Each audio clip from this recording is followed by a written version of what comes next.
We are totally live right now. Now And it's I, live, yeah. yeah. So Finally. hello everyone, and sorry for being approximately 8 minutes late here. We actually thought we were live, but we weren't live, and maybe you could think of that as a little bit of a test run or a dry run of some sorts.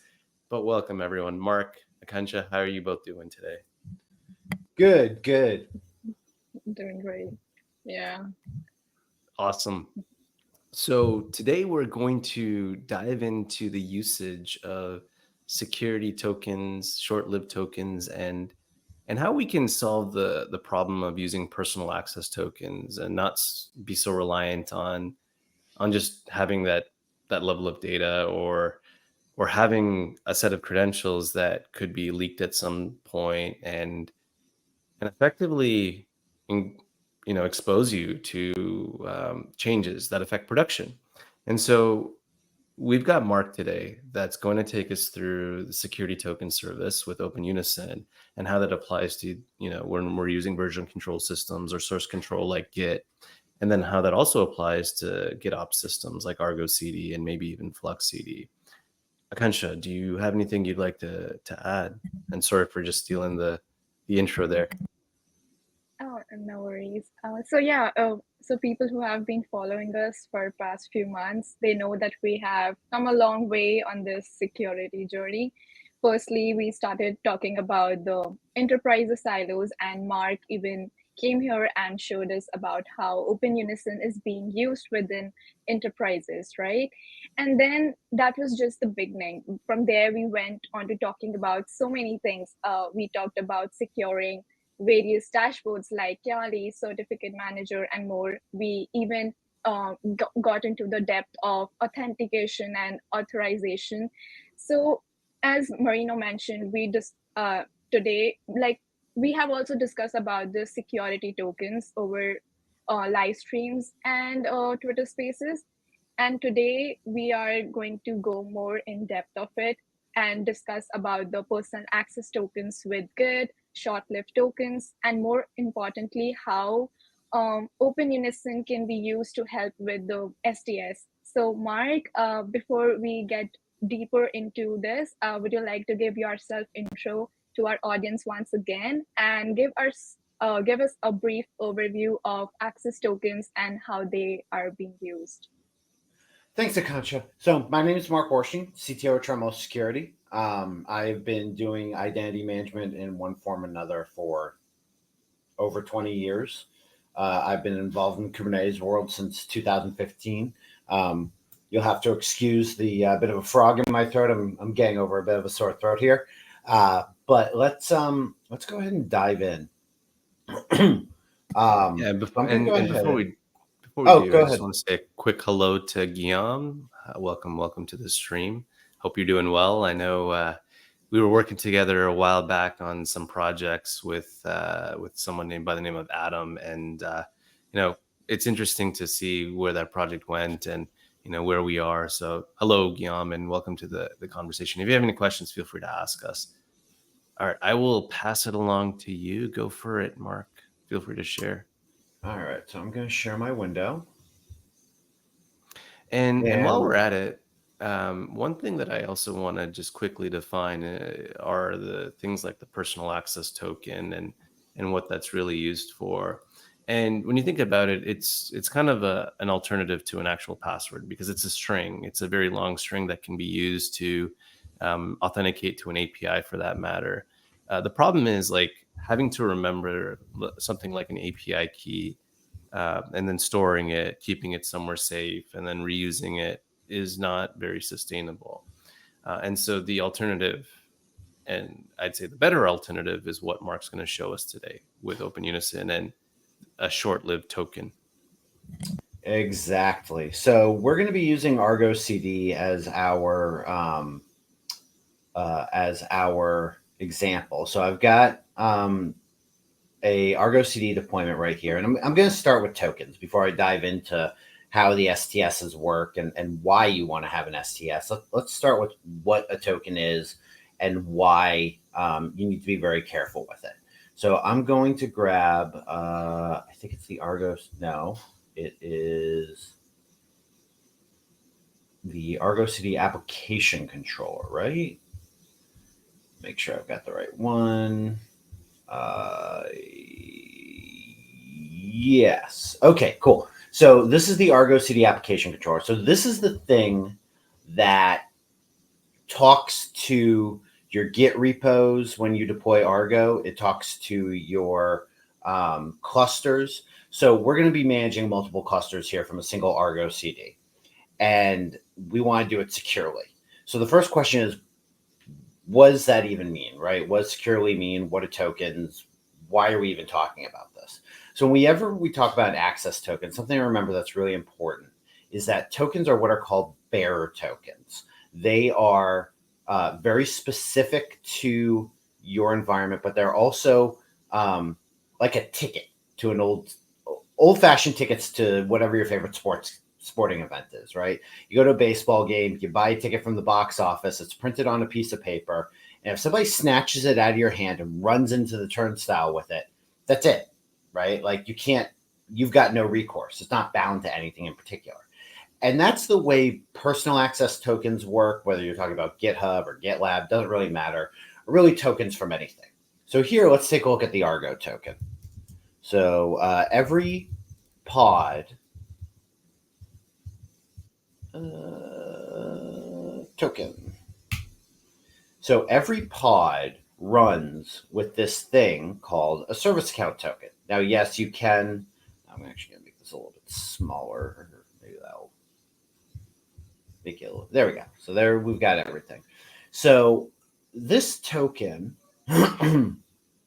is going to come to here is what's called a JSON web token. And I'm going to commit the cardinal sin of bearer tokens, where I'm going to drop it into a web browser. Never, ever do this at home, kids. And the reason is that this token is completely self-contained. It's digitally signed. It's got information in it about you. But what's important is that there's no phone home necessarily on the token. Now, Kubernetes is a little bit different. We'll talk about that in a second. But for the most part, when you generate a JWT, when you generate some kind of access token, whether it's a JOT, whether it's a personal access token, they're called bearer tokens because the bearer is the one who gets in. So if you lose that token, was there there was a bug that got announced a couple of weeks ago? Was it a CSI bug that was logging tokens accidentally? I'd have to go back. But it's very common to get these bugs where developers are accidentally leaking tokens or they're logging tokens. And so what you need to be careful of whenever you're dealing with tokens is making sure. Are you referring to like the Azure CSI? Maybe that was it. Yeah. Okay. Yeah. It's okay. It's pretty common. I mean, the Calico has had them. VMware has had them. It doesn't take much to lose a token. And so if we look at, this is the token that's generated by Kubernetes. We have an audience. So this is my server running in Civo. We have an issuer. And we have when it was created, this IAT. So it was created today at 10:59 GMT.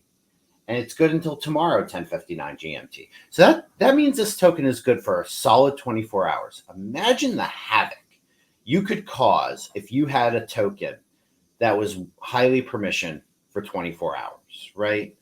And so what you want to do is you want to have short-lived tokens. Now, you can configure pods in Kubernetes to give you tokens as short-lived as 10 minutes. But in this sense, yep. So there is a question from Guillaume. The question is how to deal with invalidation if there is no phone home, sign off, or account deletion. Well, so that's the great question, right? And the way that you handle that is short-lived tokens. I generally don't like to issue tokens for more than a minute, and we'll show that off here in a second. But in the case of Kubernetes, the way that it handles this scenario is, one, you can shorten it down to 10 minutes if you do a manual token request. The other thing that you can do is when you validate this token for Kubernetes specifically, and we'll show this as well, is Kubernetes will not validate a token issued to a pod that no longer exists. So we're going to show off how if you delete this Argo CD controller pod, the token will no longer be valid. So those are the ways that you handle that, that you mitigate that risk. But it is a risk, and that's why with any kind of bearer token, having a short-lived expiration is so important. And you can see here in the token where it actually does issue or include the name of the specific pod, and more importantly, the UID of the pod. So if I delete this token, somebody does what's called a subject access review. Token review is the API in Kubernetes. If this pod gets deleted, which we'll show in a minute, this token will no longer be valid. So that's the first thing when you're dealing with any kind of token is how long lived is it? How do I retrieve it? And then how quickly can I invalidate it? So that's why tokens are so dangerous. They're very flexible, but they're dangerous. So if we're talking about, for instance, the difference between a token and say a certificate, certificates, if you issue them correctly, the private key never leaves the hardware, right? You generate a certificate signing request that gets signed, you get a certificate, and then that way there's nothing going over the wire that's secret. The problem, though, becomes what happens when you have to cross TLS termination points. You can't go between, if you've got a service that's sitting behind a reverse proxy that's a TLS termination endpoint, you can't use certificate authentication anymore because now you've lost that connection. So that's where you have to balance between the security impact of having to use tokens versus the value of being able to cross network boundaries and cross complex networks. So that's why in the cloud native world, you end up seeing a lot more tokens because it's just a lot easier from a networking standpoint to build a network that supports a bearer token than it is to support certificate authentication. You don't need that point-to-point connection. Mark, I have one question. Go for it. Yeah, so my question is like if we delete a pod and the token assigned to it gets erased, right? So what if we want to have that token assigned to the pod that gets recreated? I want to know what's the security implication of that. For example, the old pod generates a token that's valid for 30 minutes and the pod gets deleted and recreated before that 30-minute token expires. So can I still use that token for the recreated pod? So it's a great question. It depends on the way you validate the token. Because this is JSON web token, you can go back to the API server, get the OID discovery document, which has a public key in it, and run that public key against this token and say, hey, this token was properly signed by the private key that's paired with this public key. Then you would look at this expiration and say, oh, is it still valid? So if that's the only validation you do, then even though the pod has been deleted, the relying party, the thing that accepts the token, will allow this to continue to work. That's an anti-pattern, though, with Kubernetes, because you can go back and check by running what's called a token review. So when we're going to show this as part of our security token service in Open Unison, is configured to go back to Kubernetes and say, hey, here's my token, please do a review and tell me if it's valid. At which point Kubernetes will say, no, the pod doesn't exist anymore. This is no longer a valid token. You should not accept that. And we'll show that in a demo here in a minute. There's another question from Guillaume around whether or not MTLS. Actually, hold on a second. There we go. Because I'm okay hiding my face. Could MTLS the bearer token? Say that one again. Sorry, you dropped out. Could MTLS replace bearer token? The problem with MTLS, or the challenge you'll run into MTLS, is twofold. One, if the certificate is not generated properly, you lose a lot of the security benefits. So to properly generate an MTLS key pair, you need to generate the keys on hardware, only move the public component, so the certificate signing request and the public key. If you have something like a service mesh where that all happens for you automatically, great. But if you're using some kind of external tooling, or you're doing something where something generates the key for you and then you install it somewhere, you're losing a lot of the security benefits. So that's the first challenge. The second challenge with MTLS is network topology. You have to have a point-to-point connection between your client and your server. You can't have any TLS terminating endpoints in between what generates the handshake on the client side and what validates it on the server side.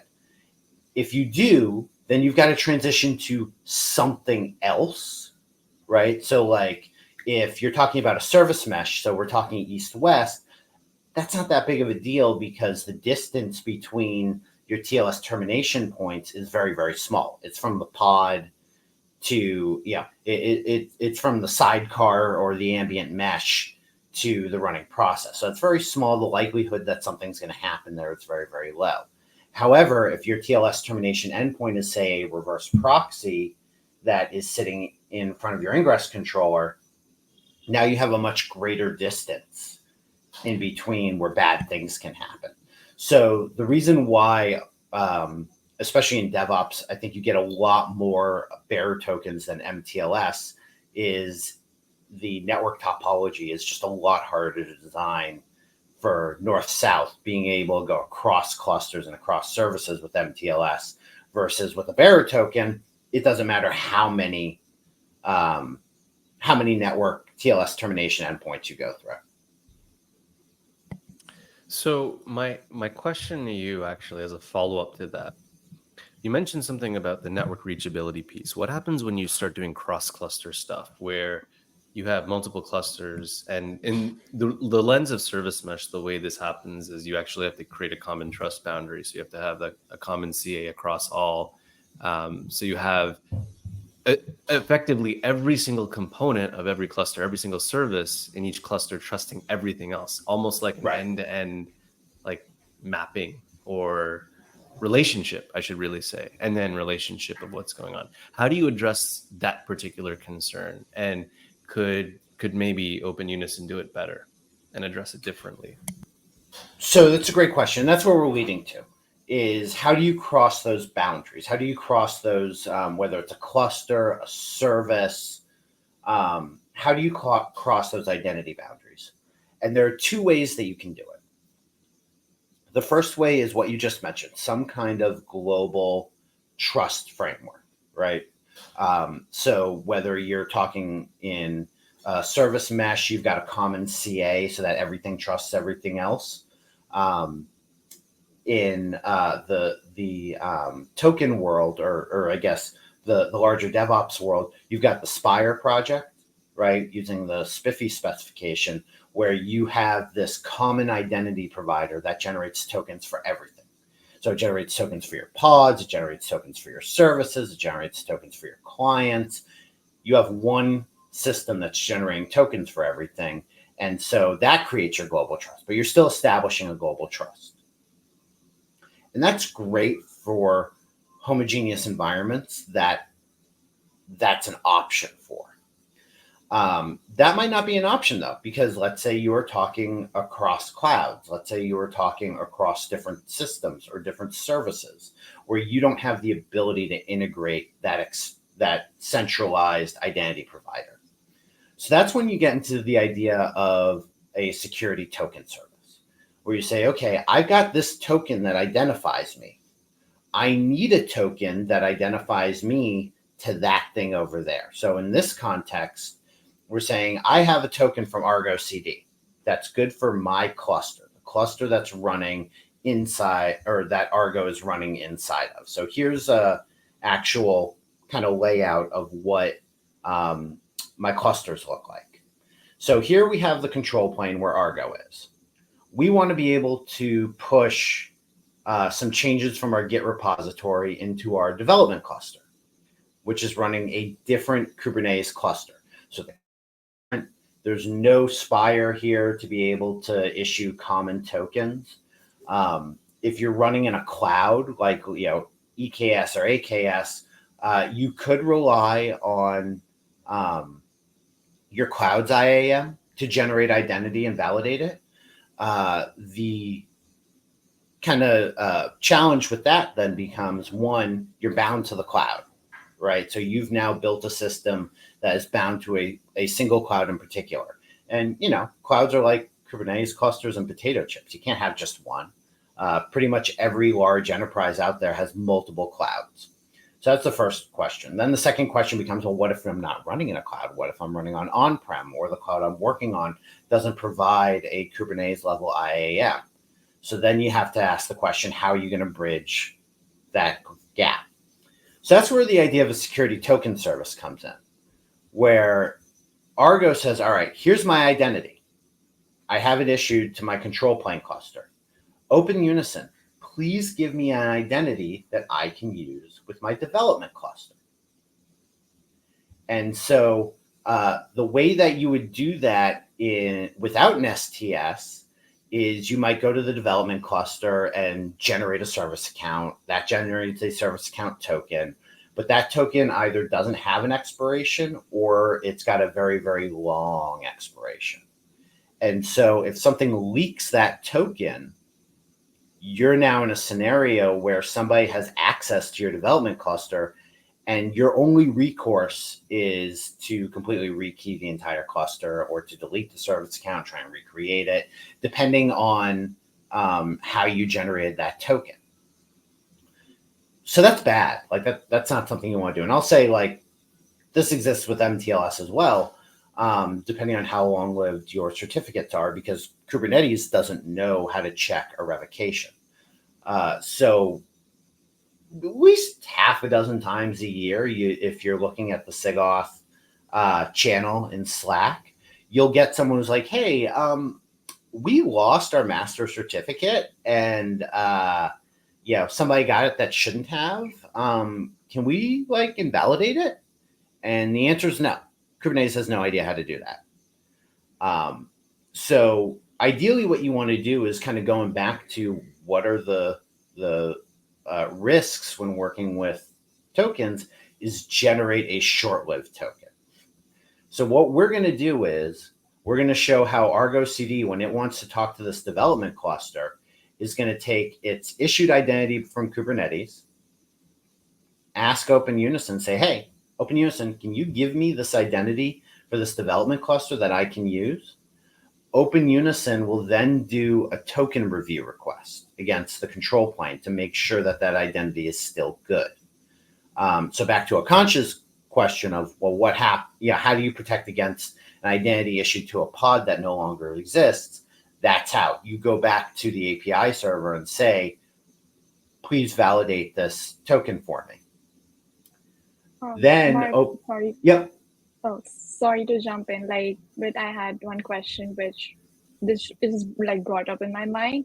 So is it beneficial to store and reuse keys? If so, how should one go about storing these keys in a secure manner? You should never. So ideally, you would never store a static key because it's just getting issued to you. So in this instance, we're not storing a static key. It's being projected into the token. Now, if you do have something static that you need to maintain, we've got HashiCorp Vault in the control plane, some kind of secrets management platform. And that has its own discussion. The very short thing I will say about it is your secret management platform is not about keeping secrets secure, which sounds a little counterproductive, but it's about making it easy to rotate, easy to track. But that's a whole other conversation. Mm-hmm. But ideally what you want is you want to not be using static credentials. You want credentials that are constantly being updated the way that a pod's credentials are updated. So like we were looking at this JSON web token from Argo earlier, and it expires tomorrow at around 10:59. If we logged in at 11:01, we would find that there's a new token that's been issued for another 24 hours. So that token's constantly being updated. Excuse me. If you were to update the Argo CD pod, so that's only running for 10 minutes, every 10 minutes, you would find that there's a new token being projected into the pod. Okay. So let's go ahead and show this in action. So what I'm going to do is I'm going to, show what's happening manually in Argo to make this all work. So we could see the different pieces, because there's a lot going on and it all just magically works. So I wanted to kind of show what the different pieces are and where things can break. So let's start with what we're going to do. So we are going to, here are the steps that's going to happen. So step one is Argo is going to take its identity, its token, and call a web service from OpenUnison. Say, hey, OpenUnison, give me a token for my development cluster. OpenUnison is going to take the token that we get from Argo and do a token review request down to the API server and say, hey, is this token still good? Is it still valid? Can I trust it? Now, assuming it's still good, the API server is going to respond yes. And then we're going to check the authorization and say, okay, is this a token that is allowed to call this service?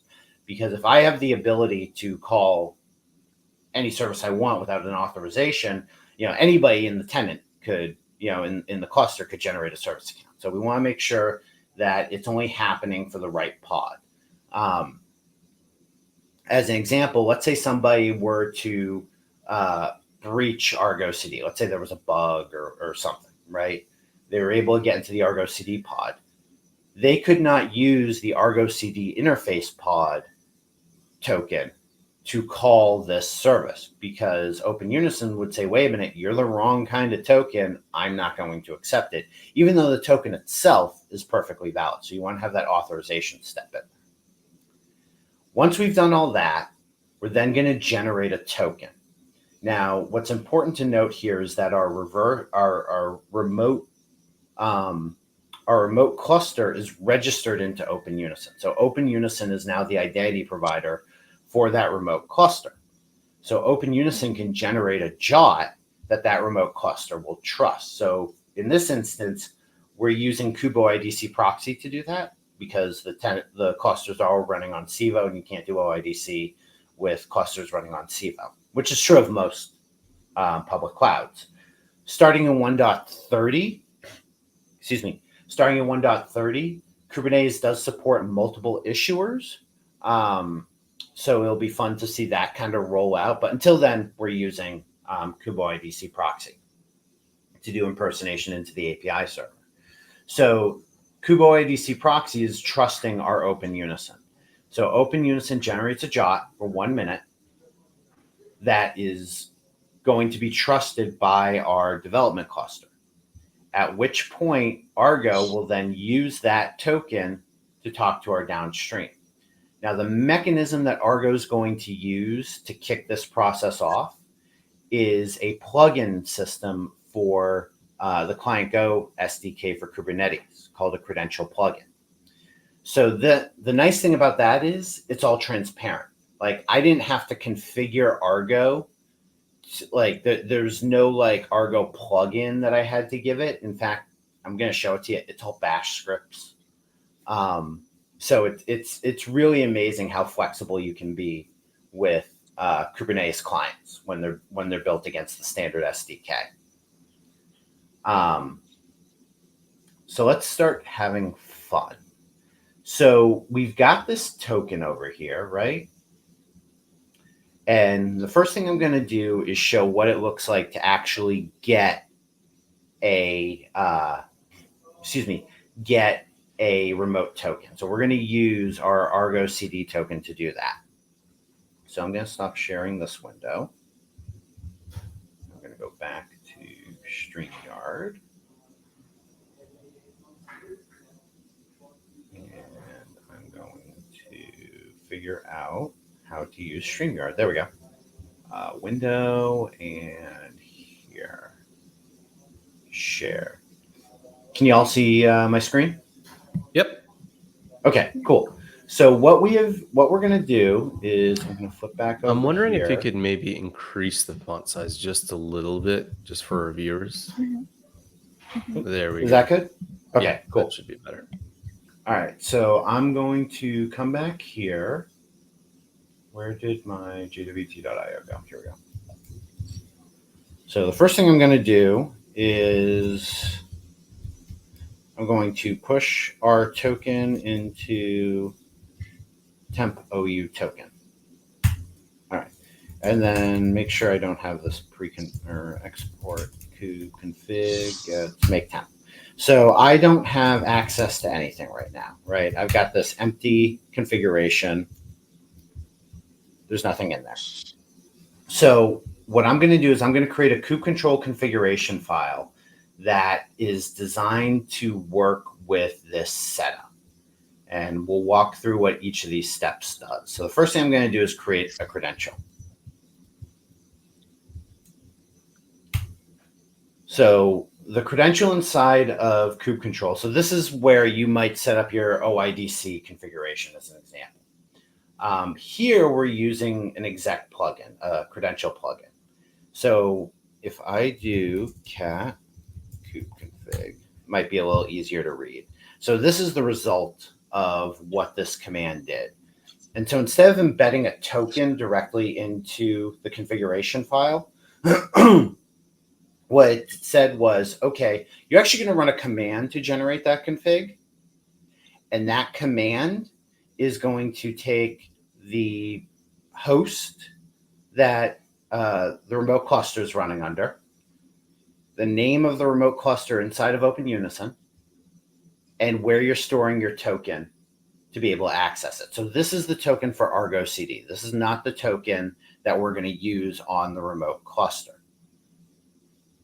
And so the nice thing about that is you'll notice there's nothing secret there, right? This config doesn't have anything in it that's secret. You want to post this up on GitHub? Be my guest, right? Like there's nothing there to lose. So that's the first step. Our next step is building out the rest of our config. So now we have a full config, right? We've set up a cluster. This is our Kubo IDC proxy host. We've set up a context, and we've set the current context. So now if I want to do something,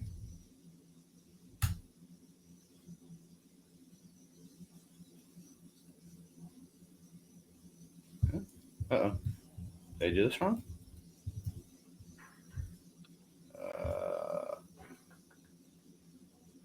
Dial, okay, nope, this is definitely not right. What'd I miss? Right context, different context. Yeah, it's maybe? probably, let's try that again. There we go. Okay, so what happened here, right? Like everything just magically worked, right? So what's actually happening here is I'm going to crank up some logging here. Excuse me. So kubectl ran a plugin, a script that called Open Unison using Argo CD's token to get a token to then make its API calls. Right? So if we look at this token, if we look at what that looks like under the covers, let's see here. I think I had open.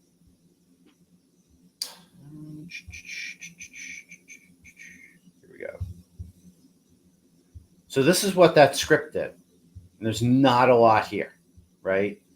We got a token by using curl, using our Argo CD token to call this web service. Then we returned a bit of YAML out of our plugin, and that's what kube control uses to get the token and then use it moving forward.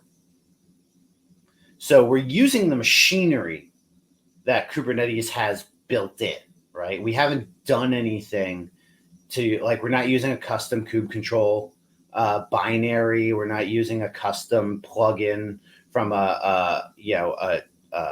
interacting with Kubernetes standpoint. This is all part of the way Kubernetes works. It's just we're using it to our advantage. Excuse me. And so let's go ahead and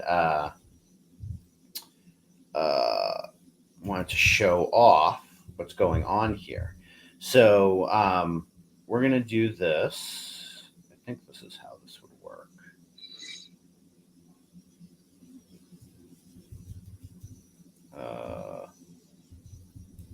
Temp OU token.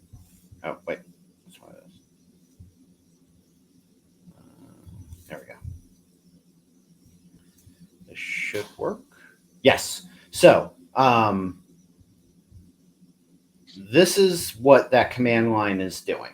Okay. So this is the exact same thing. It's just I'm doing it manually on my local system. So we're just doing a curl command to this service saying what the target that we want is. And Open Unison is then doing the work of saying, all right, is this a valid token? Does this pod still exist? Mm-hmm. Generating this token here. So now I'm going to go ahead and take this token and drop it into jwt.io. So let me stop sharing and switch back over here. So I'm going to open up a new jwt.io window. So this is the token that gets generated by Open Unison. And you'll see that it's screen anymore. Oh, right. Yeah.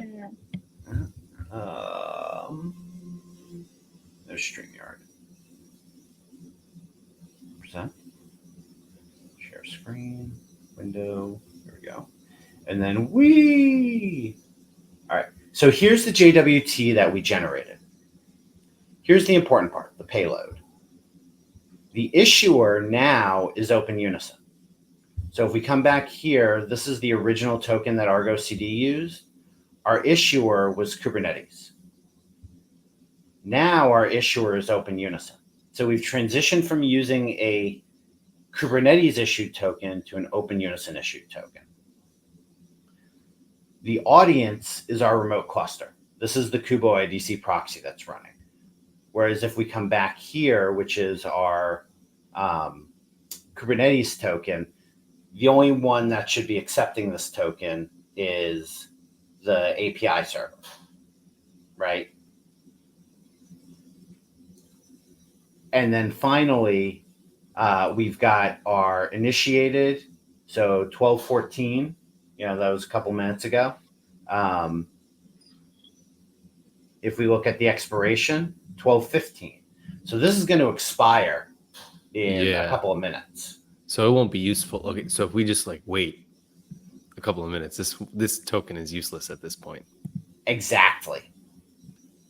And then finally, there's an identity, which is sub, and just Open Unison control plane, which in and of itself isn't all that spectacular. What's important to note here is that the token that we're giving Argo is not for the same identity that Argo has internally. So if we come back here, our service account name is the identity of Argo. So our remote cluster in this instance doesn't know who Argo is, right? Our remote cluster is relying on Open Unison to enforce that this is an identity that should be handed out. Now, that's not to say we had to do it that way. We did it because of simplicity for writing out, writing out different authorization rules. But in theory, we could have said, know what, we're going to pass through the sub so that you have to have RBAC rules written in your cluster against Argo application controller instead of this identity here, which is Open Unison control plane. So that's something to think about again when you write your STS. You want to make sure that you have some strong authorizations in there as well. So now that kube control has a valid token, can go across the wire, calls Kubernetes, does whatever APIs it's going to do. Every single time it makes that API call, it's going back to Open Unison to get a fresh token. Now we can build some, smarts into this certificate and, or not certificate, into this plugin so that, it caches it and, but it's still a bearer token. So you want to be careful of that cache. So that you're not going back to Open Unison until you actually have to, because a minute to do an operation is still a long time, right? You can do a lot in a minute. But that's what's happening under the scenes. Now let's go back to Akansha's question where it comes to what happens when a token or when the pod associated with the token gets deleted.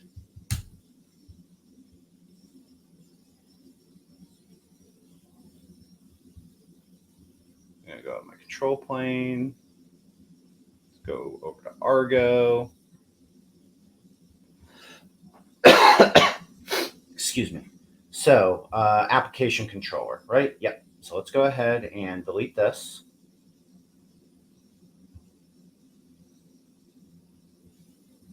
So our pod has been deleted and it's being recreated. So what's important here is let's go ahead and go in. Cat var run secrets token. So let's grab the new token.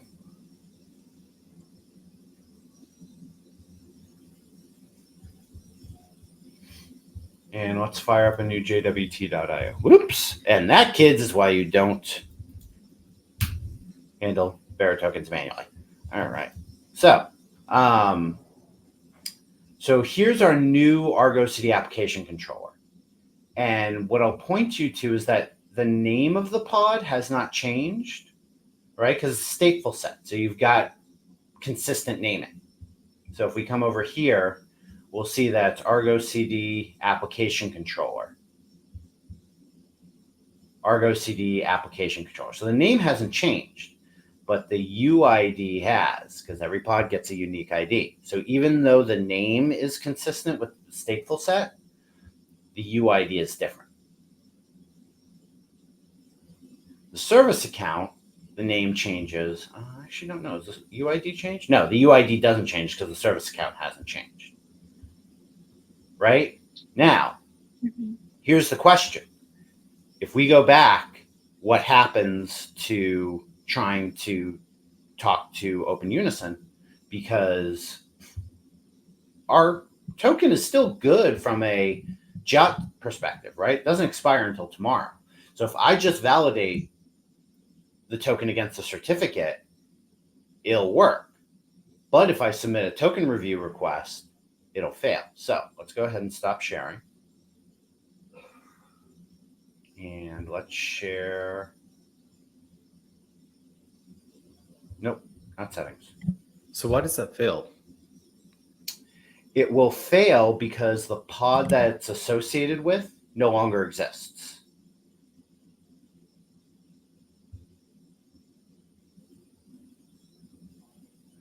All right, so we're going to run the same curl command to get a token. And if everything works the way I think it should, because that token was associated with a dead pod, Open Unison will reject it. No token. And here, there's a 401 error. So now if I do k get nodes, I don't have a token. right? So kube control won't work. If I now want to be able to continue to do this, I need to get that new token into my plugin. So let's just bring it full circle here. Grab this token that works. Echo -n temp OU token. So now let's try this again. So if I run my curl command, I do in fact get a working token. I run kget nodes and it works. So as the tokens are being updated and expiring from Argo CD, the old tokens are no longer valid. So you've got this continuous update of identity information. So we're not storing a static API key anywhere. Follow me so far? So that's what the pieces look like in general, but what does it actually look like when Argo goes to do it? Like, how do you get Argo to do it? In this instance, the way that works is kind of ingenious. Like, Argo did a really good job of setting this up. Let me share here.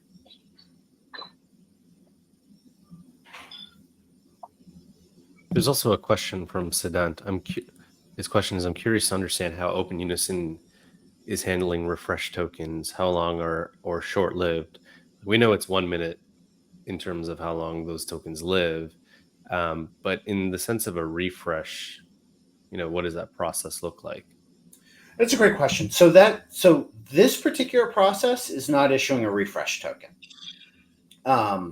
because you're doing just a token exchange, right? We're taking a token we're taking Argo's identity, validating it, and then issuing a short-lived token for it. So there is no refresh. It's not like OpenID Connect, where you authenticate and then you get a token and a refresh token and you want to keep it updated.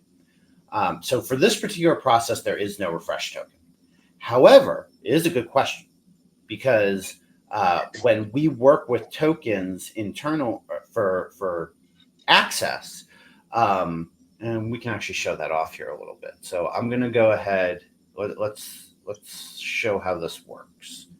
So I'm going to go ahead and grab a token from my control plane.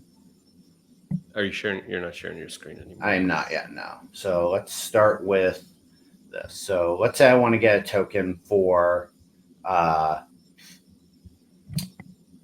my control plane.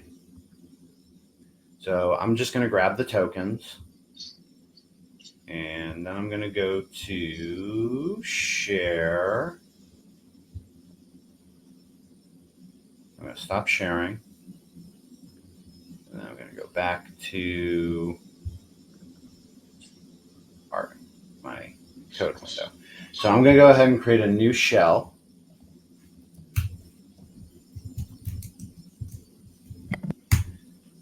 Got a new config, so kget nodes, nothing works, right? So now I have a context, get nodes. So I'm right now interacting with my with my Kubernetes control plane cluster via OIDC. And to the refresh question, what's happening is if I do a cat kube config, there are a couple of different tokens in here. So this is the ID token. So this is the short-lived thing. And that's good for 1 minute. And you can see it's pretty big. And the reason why it's pretty big is that it's self-contained. It has all of the identity information that I might need to talk to the cluster, which means it has all the groups in it. And because this is a development setup and I'm constantly creating new namespaces and groups, it's gotten pretty large. Mm-hmm. Then you have this thing here called the refresh token, much smaller. This refresh token is opaque. It's not a JOT. It has absolutely no meaning. It's just random garbage. What's important about the refresh token is that it's one-time use only. And it's scoped for typically however long your idle timeout should be. So if you've got an idle timeout on your web applications for say 20 minutes, like if nobody does anything in the web app for 20 minutes, the session should end. That's about where you set your refresh token for. And what's important about the refresh token is it's not shared with Kubernetes. It's only shared between your identity provider, so Open Unison, and your client, my CLI here. So as I get new configuration, as the kube control configuration is used and my JOT expires, because it's only good for a minute, so it's constantly refreshing, you get a new refresh token from Open Unison. So if I do a kget nodes, and then let's do a cat on the kube config, there are some variances in here. This isn't the exact same token. Now, Open Unison does have a couple of features to deal with potential collisions. ClientGo SDK has a well-known bug that if you've got two processes that use OIDC working off of the same kubeconfig file, it doesn't lock properly. So what ends up happening is you get one process that tries to do a refresh. Second process tries to do a refresh a second later. That refresh token then gets invalidated, and so the session dies. And so Open Unison has a couple of different ways that we handle that. One is every time you ask for a new client session. So if I come back here to, let's stop sharing. And I go to share.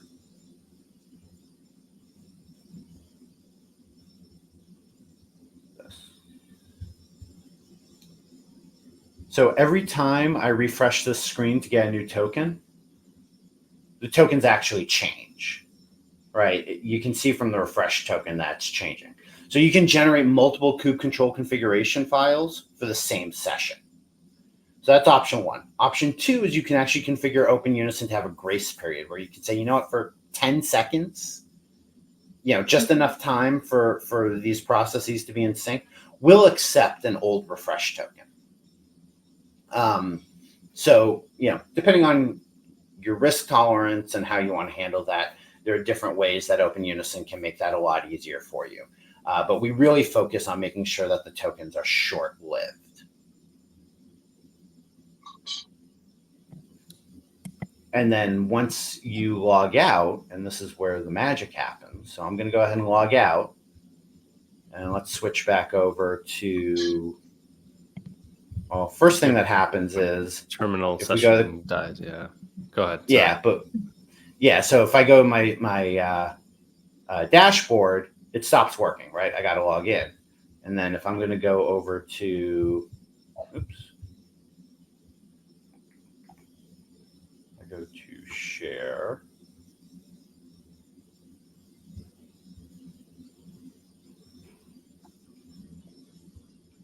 So this will hopefully be broken. Yep. So my session's been deleted. I can't use it anymore. I'm now logged out. So that's how we handle the kind of that round trip for OIDC. But for the STS, that's not super necessary because we're doing an immediate token exchange. So there is no need to do a refresh. Mm-hmm. So now if we want to see how this kind of comes together in action, I'm going to share this again. What is that? Share screen. Window. Let's come back here. So let's go ahead and log back into Open Unison.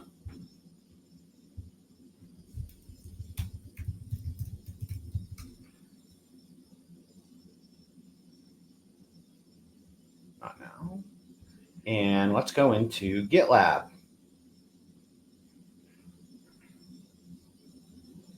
All right, so I have a Git project. And let's say I want to create a new namespace. Now there's a bunch of namespaces here, right? So let's just copy one.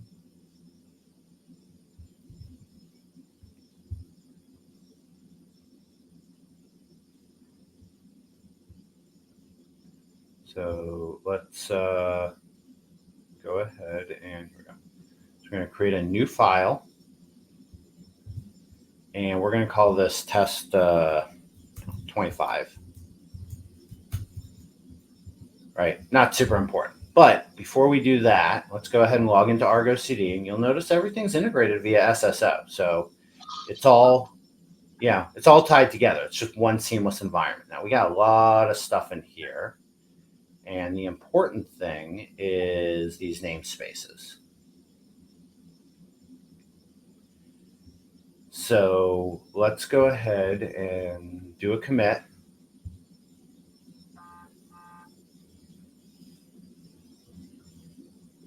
Oh, right. We gotta give this a name. What did I call it? Test 25. .yaml. Do you just keep incrementing the test numbers and then it becomes Yeah, test 26? it's a really complex algorithm that I use. It's called +1. And I cannot tell you how many times I cannot remember what the last one was, so I just skipped 10. So we're going to give this about 30 seconds here to refresh. But what's going to happen is once it sees the refresh, I'm going to go back to our control plane to show you what's going on. So inside of Argo CD, there are secrets. So each cluster has a secret inside of Argo CD. Now, in theory, this is where you would keep that service account token that we're not going to use. The really cool thing is that configuration that we showed, we can actually, before on how we installed kube control exec, we embedded it here. So even though it's a secret, there ain't nothing here to lose, right? This can be pushed into a Git. You can publish this to GitHub if you really wanted to, right? Because there's nothing here to lose. We're going to call our control plane for this cluster using our service account token. And we're going to use that same remote token shell. This instead is now on the, this is running inside of Argo. It's not running inside of, it's not running inside of my laptop, but excuse me. But what's happening here is Argo is saying, okay, I'm going to run that same exec provider, which is going to exchange my token. And it's been more than 30 seconds, right? So if we look here, has it updated? So no, let's just, oh, wait, no, I think it just went. No, it didn't. So I'm getting bored. Did it not? Oh, yeah, there it is. Test 25. Resource not found. What didn't it like? Is there a problem with my file? Do I not know how to create a namespace in Kubernetes? Test 25. V1.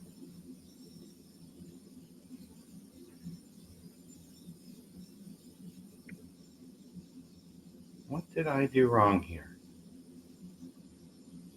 Because it clearly does not like.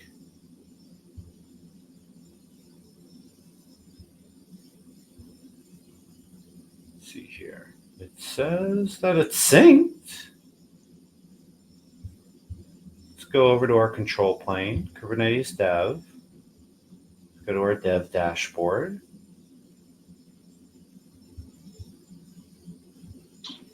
Yeah, there it is. So I don't know what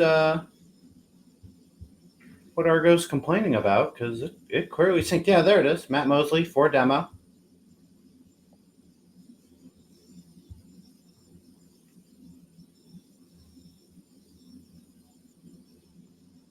That's weird. Could just be a bug. Yeah, it could just be something weird going on. But we see it on the other side, anyways. Yeah, you saw that got created inside of our dev cluster. Right. Yeah. And so it was able to do that without any hard-coded credentials. And so bring it back full circle to where we started this conversation about STSs and risk management and how do you cross those boundaries? And STS is a powerful way to do that, because now everything is just issued credentials, right? It's issued identities. Nothing is hard coded. There is nothing to rotate because everything is rotating, right? The thing that went across the wire. So if we go back to our picture, the thing that went across the wire from here to here was only good for a minute. So now if there's a bug anywhere here, Argo CD has a bug that starts logging tokens, right? Kubo ADC has a bug that starts logging tokens. The network provider has a bug that starts logging tokens, whatever, right? By the time unless somebody's like sitting there waiting for that token and ready to act immediately, by the time they get their hands on that token, it's already expired. Too late. It's too late. Exactly. Yep.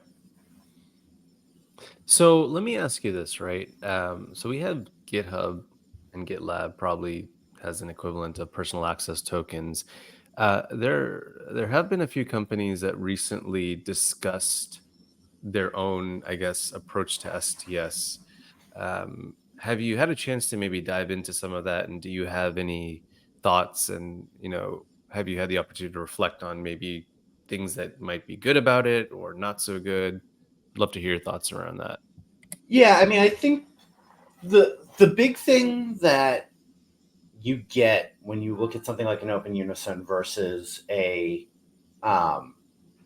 much more specialized tool is that Open Unison's STS model lets you do anything to anything, right? Because we're an identity provider.